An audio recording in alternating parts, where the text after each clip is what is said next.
The price is heavy. The price is intolerable. It makes our entire body shudder. But if we will not bring them back, it will turn into a historic stain. It will become a synonym for those who will carry out a death sentence to those who were abducted when they were in office.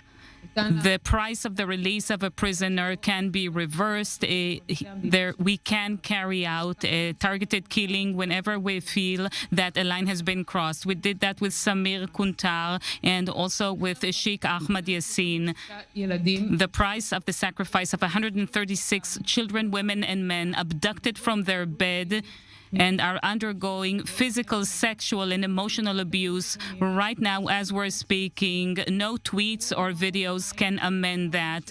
It will be an eternal stain for those who will give up on the release. It will come at a price that cannot be amended. Millions of Israelis and millions of Jews are looking up to 6 people who will determine the fate of the state of Israel, whether the hostages will, if the hostages return home, every Israeli will know that we will never rest until we protect them. But if they do not return, every senior in high school, every mother and father will know that they are next, that their life is worth nothing, that they live in a country which is not committed to their safety, and that they must look after the safety of their own family, that there is no sense of mutual responsibility.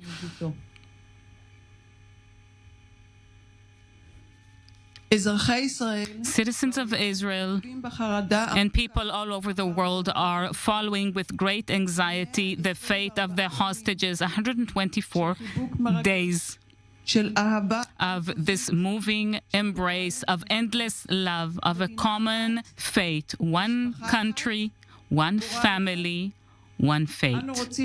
We wish to thank you for your endless support, which is so sincere. Thank you for being with us in this moment of truth. Together, we will carry out the most important mitzvah in the world, our values as a Jewish people, and we will save lives. If we save them, we will save the state of Israel, and that will be absolute victory. Adina Moshe. Adina Moshe.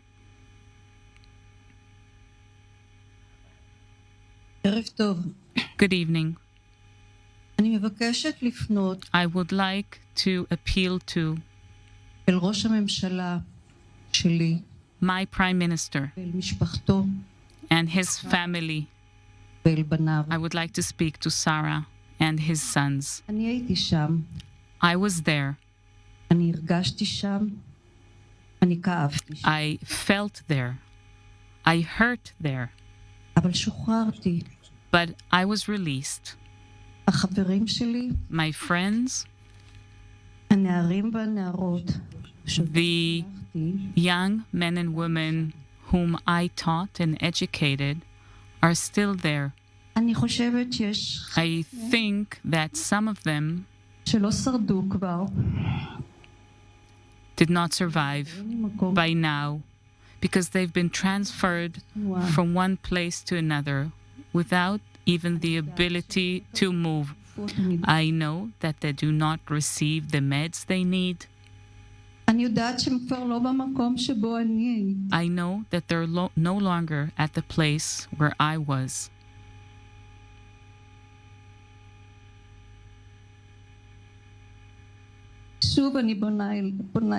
Once again, I'm appealing to you, Mr. Netanyahu.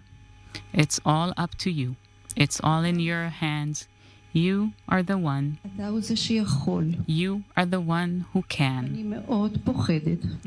And I'm truly afraid. I really fear that if you continue with your line of collapsing Hamas, then there will be no hostages left to release. Even among the younger ones, there are hostages who need their medication because I know them. I was their teacher for some of them for many years in my kibbutz. I'm from near Oz. We protected these borders. We defended them for many, many years, for decades.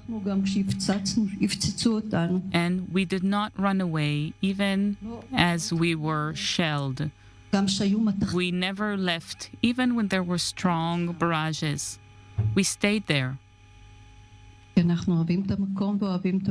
Because we love our kibbutz and we love this country, and nobody can take that away from me.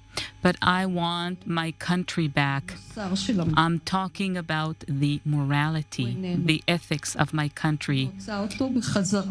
It has gone. It is no longer here, and I want it back. And I ask of you, please, and I'm going to ask for this again and again, release the hostages.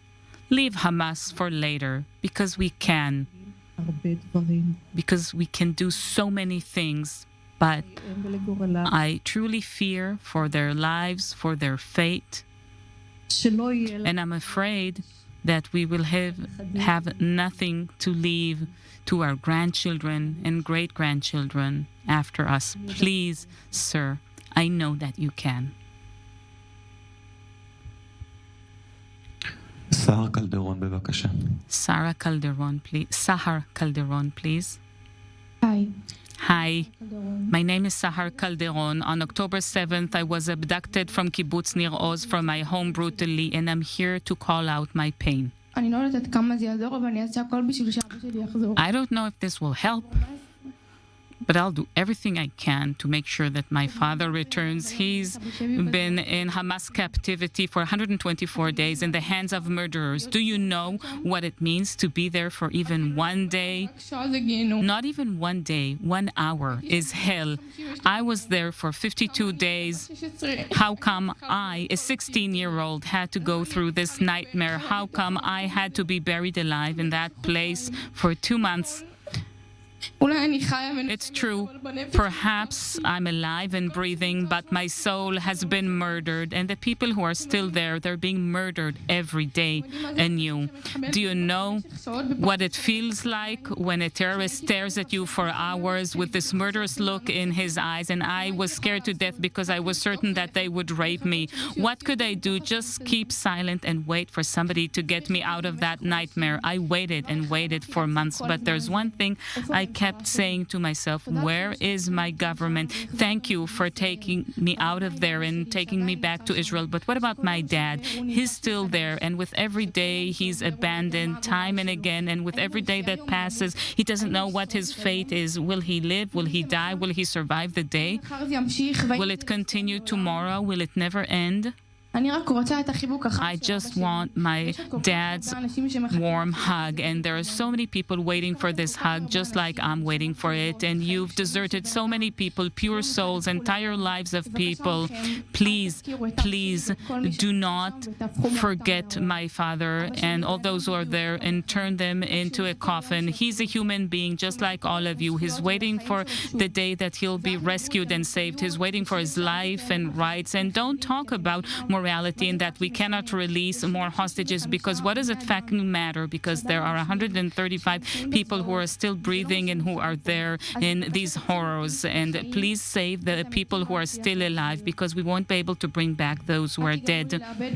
Don't make me lose my trust in you and in this country again. We must bring back all the hostages as soon as possible before there's no one to save. And we won't stop fighting. Thank you. Thank you very much, everyone.